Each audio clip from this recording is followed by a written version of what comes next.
People X Participation. Change that adds up.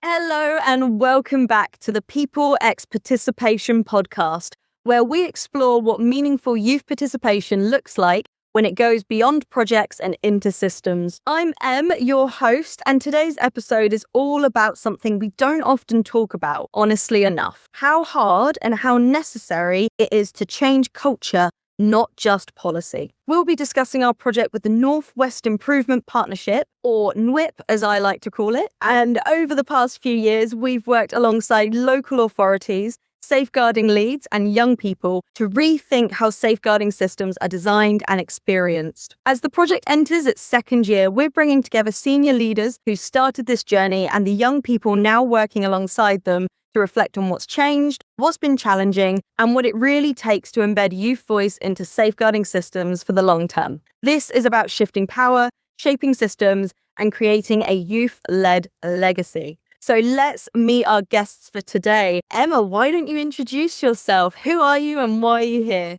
Thanks. My name's Emma Ford, and I'm currently the director of the Northwest Safeguarding Partnership, which has been formed through collaboration with 24 safeguarding partnerships in the Northwest, where lead and delegated safeguarding partners across police, local authority and health have committed to working better together to prevent duplication and to support us strengthening how we work together to respond to children's needs and safeguard our children.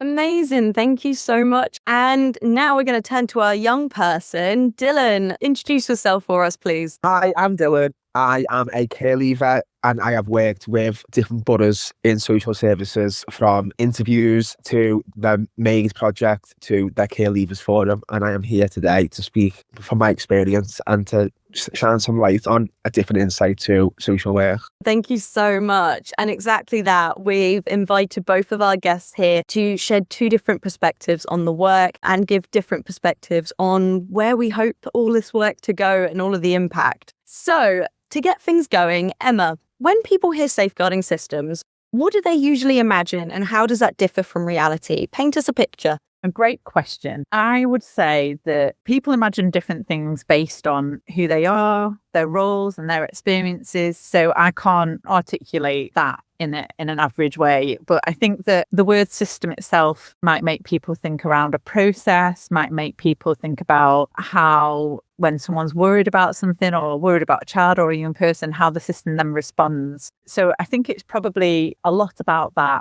And Dylan, what about for you? Before joining this work, what did safeguarding or safeguarding systems mean to you as a young person?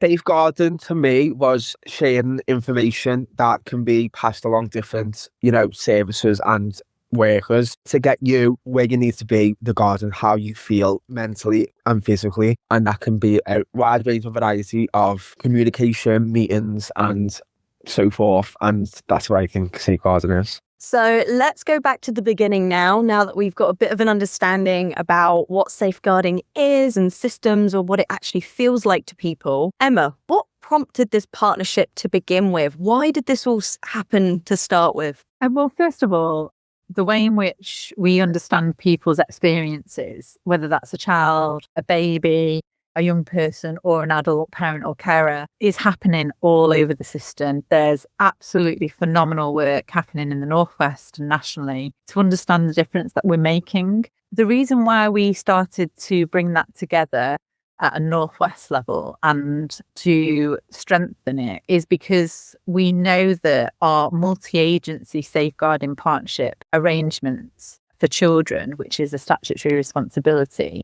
are there to understand and improve how we work together to meet need and protect children. And actually, we believe, and our lead and delegated safeguarding partners in the Northwest have signed up to a memorandum of understanding that puts at the heart of our approach the principle that to really know our effectiveness and what we're doing well and where we need to improve, that our starting point should be what our babies, children, young people and our families are telling us. So we started the work to bring together the sharing of how people are already doing that really well. So people would benefit from learning and sharing. And then we also wanted to enable them for the system to be able to strengthen the way it's doing that more systemically. So we have created lots of spaces and places to do that. But fundamentally, we wanted to bring that principle of listening and responding to the views and the experiences of our communities into the absolute heart and culture of everything we do. Absolutely beautiful. Thank you, Emma.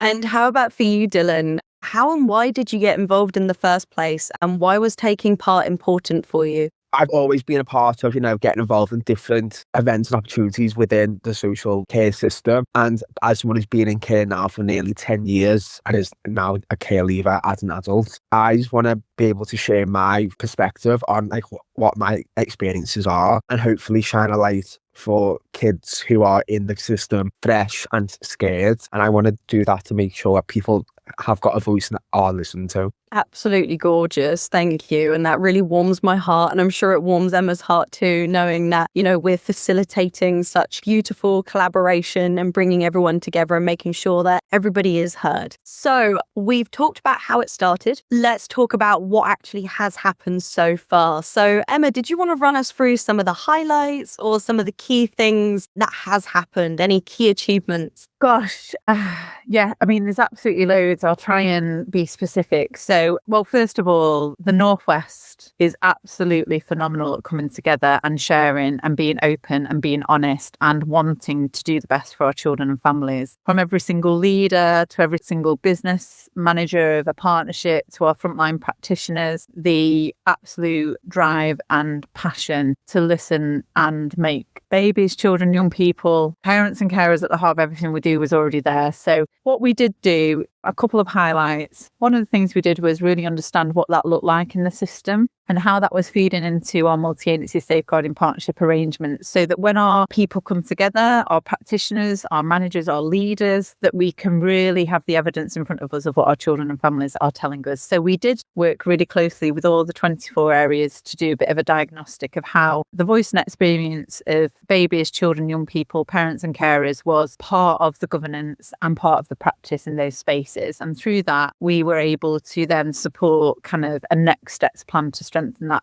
per area, which really built on the strengths in the system. And then we brought that together to look at the themes of what was maybe a challenge for the majority, what was working well for most. And we did lead then collaborative work across the Northwest on how we can share better and improve those areas better, leading to a couple of networks basically contain people who are leading participation and co-production and children and young people and families, so that we are basically collaborating on shared toolkit, guidance and training. But the other really key thing that we are super proud of and are still in the process of doing is via the areas of Cheshire and Merseyside, they wanted to commit to a shared document that helps children and families and practitioners really understand how we identify need really, really early on for our families, how we really embed a families first approach where we really put our children and our families at the expert of their own lives in decision making,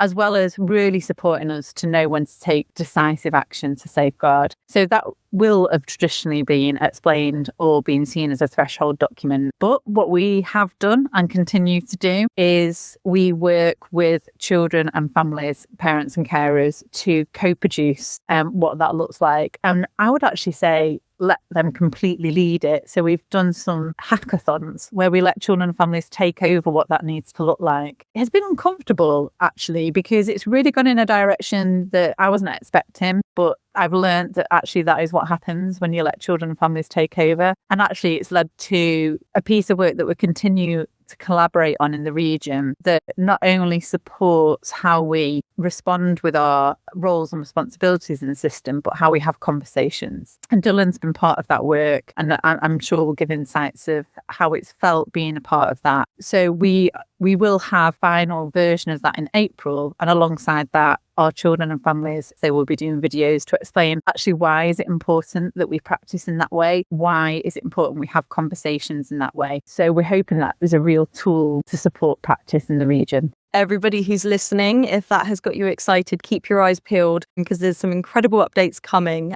but I'm going to keep my lips zipped. As Emma said, she mentioned the hackathons and Dylan being involved. So Dylan, I'm going to pass the mic to you now. What was the hackathons like? The hackathons were like, I enjoyed them. Like, I didn't think I actually was have as much fun doing them as I did, as I've done a lot of similar things over my tenure as being a care leaver. And it was good to see, like, after all these years, like, things are still interesting and fun. And like people still care enough to have a say. And it doesn't matter how old you are or where you come from. It's still important to like listen and get your voice across. And why was that important to you, Dylan? Just to follow up quickly, like, you said about loving to get your view across, but why is that so important, especially for young people? It's important because as a care leaver, your voice is the only voice that you can truly count on. And if you can't speak your mind or voice your opinions, no one else is going to do that for you. And like, as sad as it is, that's the truth. And like, if you can't speak for yourself, no one's going to shout for you either. There's not enough champions for youth voice. So we're trying to make sure other people are doing the same. And that's why we've worked with the Northwest to encourage that, collaborative approach as well. So the Northwest are also becoming champions of those voice. But thank you so much for saying that, Dylan. Really insightful. So we've talked about all the changes and there was a lot of changes. I did love, Emma, your original response was, that's a lot. Okay, where do I start? Which I think shows everything, right? Just how much impact this project has made. But of course, Rome wasn't built in a day. So let's peel back the curtain. And Emma, what needed to change internally to make all of this work possible?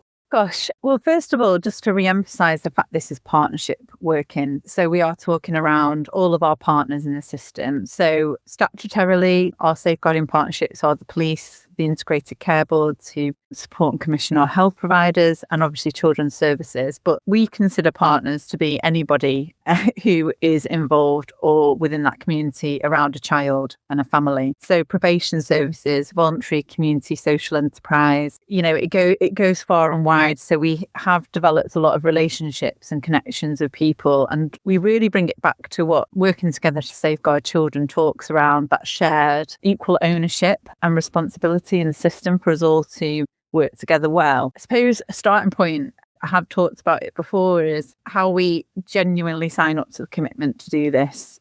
Let's start with what are we saying this looks like? And then really from that understanding then how we can enable the system to do it. And can't emphasise the fact that there is and has been and always has been phenomenal work happening in the space. But what we know we needed to do better, more consistently, was bring that into a partnership space where we were owning it together, that we all uphold that principle of listening and understanding experience. That sits in the DNA and culture of everything we do. That's been a critical point of starting the work, is to start with the baseline of what do we mean by that? What does that look like? What are those standards and principles in our systems? And then obviously enabling that to then come into those systems. And some of that has been just actually bringing the existing participation and co-production work that's already happening maybe in another part of the system into that space, so we can understand what that actually means for our roles and responsibilities. I'm hearing a lot of words, relationships, conversations, people, shared, equal. Am I right in summing up then that basically what really changed was shifting from systems to people? So focusing on those relationships and how people work together. Is that right? I think relationships are everything. And I've learned this actually through the work that we've done in the Northwest, particularly the hackathons that Dylan and other children and families have been a part of, is the relationships and how we interact and how we have conversations and how we behave towards each other is one of the most powerful things, and one of the, if not the thing that will make a difference more for a young person or a parent or carer than anything else. And I'm sure Dylan can give much more insight, but what we heard is that the way in which people are spoken to, interacted with, understood and listened to has much more of an impact than any process. Although processes are vitally important and they are there to keep us safe and to make sure the right things happen, the relationships have to be respectful, and we have to listen to understand, which is actually really hard, and it's particularly stretched me as a person. So I think all of those things together in terms of our responsibilities, our processes and our relationships, if we can bring those together through the culture of really putting our children and families first, then what we see is that makes a real difference. No, yeah, like I feel like obviously everyone who has got involved has really like, put like the 100% in, which I think is absolutely amazing. But it's like, it's nice to have like people like yourselves who are like taking the time to like get an insight into like a care leaver's perspective. And I have a lot of admiration for that. So I do want to thank you. Thank you, Dylan. That's really lovely. And I think I can say this on behalf of Emma as well. We thank you for taking part. Like, I think none of this would have been possible, right, without you young people getting involved too. Like, you are at the core of, really at the heart of this. Obviously, when we had the hackathons, Dylan and I spoke about it around relationships. And I remember your input really vividly. I don't know if you want to add anything on why relationships are so important to young people. Like, I've always had, like, with my care experience, I was one of the lucky few. I had one social worker for like 6 years, and then after one left, she got a new job, and I've had one PA since I was 18. So like, I think relationships are important because like you've got to build that trust with someone who's basically like, they are a big part of your life. And like, as someone who wasn't in care as a child and got thrown into the system due to like the passing of my mum, so like I have got like the insight into like, a normal childhood, so to speak, and a childhood that is like monitored, and like you've got to ask questions, like go and stay within your friend's house. So like you've got to like have that relationship with people, and like I am quite fortunate where I am just like a good working with people, but like I know a lot of people haven't had that luxury that I have with like being like, a stable unit with one social worker, one PA. And I feel like it works both ways with the child and the social worker.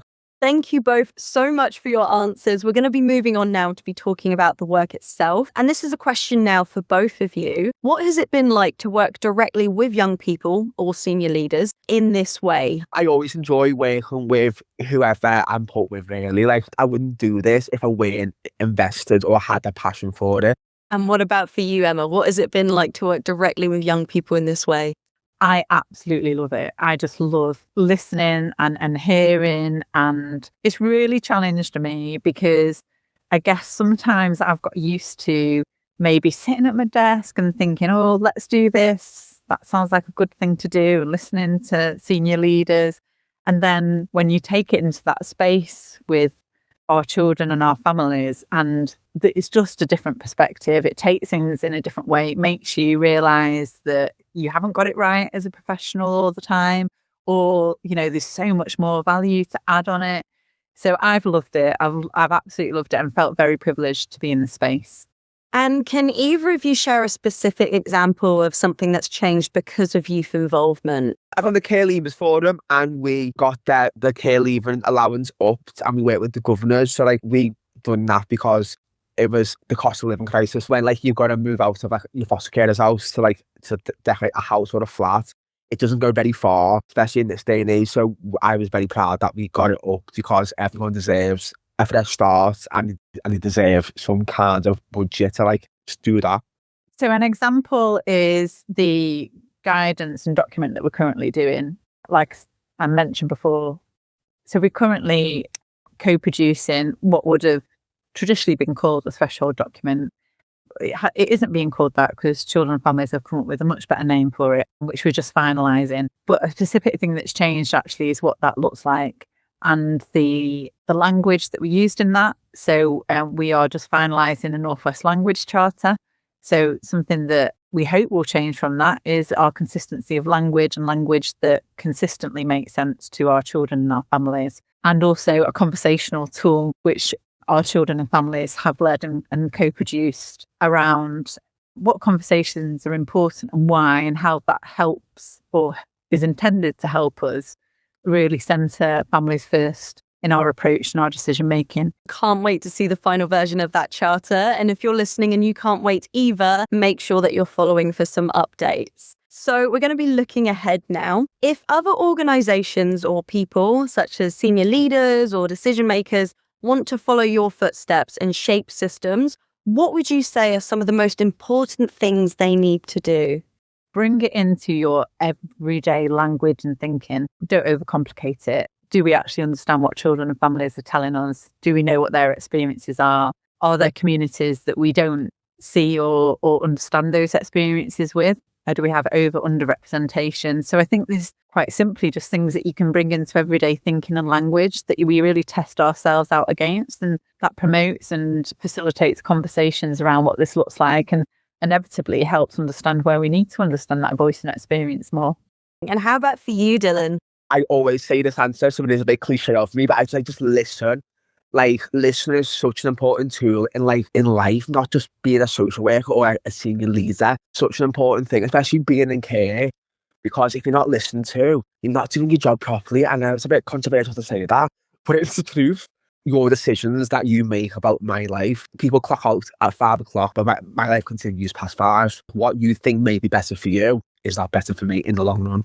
I'd just like to add as well that one of the biggest things that we hear from our children, young people and families is, tell us what you did with the information we told you. You know, when we listen, what do we do with that listening? What impact does it have on the system? And how do we go back and let our children and families know that, and continue to kind of close that loop on feedback you said we did, and then using that as a continuous mechanism to really understand what difference it's made for our children and our families. I just think the honesty is like the key. I know again, it's cliche, it is. And again, honesty is a two-way street. So it's like, I would be honest with my social worker or PA, and I expect the same in return. Like you've got to be honest with everyone, because your decisions, whether it be foster carer, social worker, senior leader, child, care kids, whatever you decide to do that day, you've got to be honest with yourself, because sometimes you do make the wrong decisions, you do mess up, but that's life, you know what I mean? We're all human. I love that. It comes back to the relationships again, doesn't it? If we build those relationships properly, so with trust, openness, listening, collaboration, we can build relationships that impact systems and decisions in the long run for the better for young people. It's so interesting what you were saying, Emma, because we actually had a young person tell us once they had shared some feedback with a senior leader, and the senior leader was like, awesome, listen to them. But nothing happened. And this young person was really frustrated. And they said, well, it's like I never said anything. And I think that's what it boils down to, right? It's like, what do you do with their insights? What do you do with their feedback? And it's like, if you don't do anything, what was the point, right? So really having that intention as you navigate your practice and your everyday to be like, okay, what are we actually going to do with this? What is the intention? What is the drive? As we head into year 2 of the project, are there any learning moments you're taking forward, or any challenges you're hoping to leave behind? Well, I've learned, and it hasn't just been around this work, it's been probably everything that we've been doing in the Northwest Safeguarding Partnership, is don't overcomplicate it. The more and more I hear and listen to practitioners, children and families, the more and more confident I am that the things that really make a difference are very simple things. They're not always simple to make happen, we know that. We work in a complex system with lots of different things impacting how we practice and interact with our children and families. It's okay for things to be really simple. That's absolutely fine. There's nothing wrong with that at all. Because if we can't understand it and if it's not simple for us, what does that mean for the people who we are there to serve? Another thing that I was thinking is, I don't know if it's a challenge, but it's more something that I think I would encourage people to really lean into, is just be brave, because the system is compassionate. People are happy for us to give something a go. So with our hackathons and our work on the co-production of a threshold document, I think it's phenomenal what the children and families have come up with, but it's felt brave to embrace letting people completely take over, because it hasn't really sat with a neat process. But actually what's come from it will be much more meaningful and much more impactful. And Dylan, turning to you now, as a young person, what do you hope comes out of this? I just hope that people again, listen. I know it's I keep saying that, but honestly, listening is such a big key in social work, everything, because people don't feel listened to. And I felt the same. I weren't listened to living with my mum to getting monitored in a foster home, and it was never something I ever envisioned in my life, because I never planned on my mum passing away at such an early age. So I feel if people can just remember that you're not just a case number, you are a person. It's hard to leave it personal and professional sometimes, and I do get that, but it's your professional job is my personal life. Thank you, Dylan. I have One more question before we start to wrap up. What would you say to organizations who haven't included young people yet? Rome weren't built in a day. Like, things aren't going to change overnight. And if you think that's going to happen, you're delusional. Like, that's the truth. Things do need to change. And I have witnessed a lot of change over the past few years within social services. I just feel like if you're willing to take a step out of like your comfort zone, that's more than most people would do anyway. Well, I think there'll be lots of people listening to this podcast, and whether it's a young person, a parent, whoever it is that you serve, if you aren't already including them in understanding their experiences and voice, then quite honestly, just get on with it, please. And don't overcomplicate it. So it might just be that you start having a phone call, or you just start understanding things a little bit more. Just start having the conversations and start letting that be your culture. Honestly, thank you both so much for being here, for giving us your time and your insights. I know that people listening will really learn a lot from this. But not just that, they're going to be inspired. You have both shown us that change, and big change, meaningful change, is possible. And it's not hard. It can be challenging at times, but it's simple. And once you start, it's really hard to stop as well. So what this conversation does show us is that safeguarding systems don't improve through policy alone. They're very much through people and conversations and relationships. They improve when trust is built, when power is shared, and young people are giving ownership of shaping the systems designed to protect them, when they are involved, when they are included, when systems become family first. If you're working in a system that serves young people, or anyone for that matter, this episode is an invitation to think bigger, longer term, and more collaboratively. When you invite young people in, you start creating a legacy of change that actually helps the people who you are trying to serve. But thank you so much, everyone, for joining us today and for listening. And make sure to come back for our next episode. Take care, everyone. Goodbye. Adios.